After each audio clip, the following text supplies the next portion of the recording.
Redaksiyamıza daxil olan şikayətdə bildirilir ki, İmişli rayon ərazisində Taleh adlı şəxs ekologiyaya ciddi sürətdə qənim kəsilib.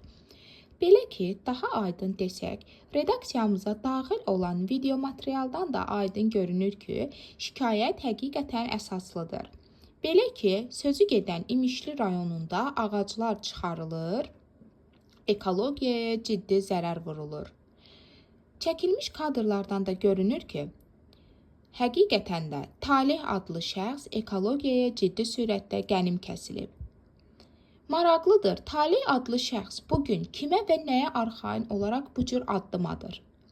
Ekologiyanın çiçəklənməsi yolunda zərrə köməyi dəyməyən şəxslər bugün onun çirklənməsi yolunda əllərindən gələni əsirgəmirlər.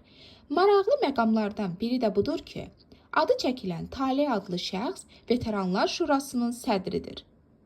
Çox maraqlıdır. Özün Veteranlar Şurasının sədri ola-ola hələ bir ekologiyaya qənim belə kəsilirsən. Buradan belə nəticəyə gəlmək olur ki, Taleh adlı şəxs ona tapşırılan işi görmək əvəzinə, yəni Veteranlar Şurasının sədri olub, veteranların problemləri ilə mübarizə aparmaq əvəzinə bugün ekologiyaya qənim kəsilərək ekologiyanın çirklənməsi yolunda əlindən gələni əsirgəmir. Məsələ ilə bağlı üzümüzü tuturuq bütün aidiyyatı qurumlara və güc strukturlarına.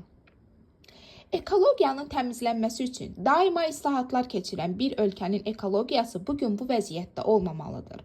Məsələ ilə bağlı üzümüzü tuturuq sizlərə. Ekologiyaya qənim kəsilən Taleh adlı şəxs barəsində lazımi tədbirlərin görülməsini və qanun qarşısında cavab verilməsini tələb edirik.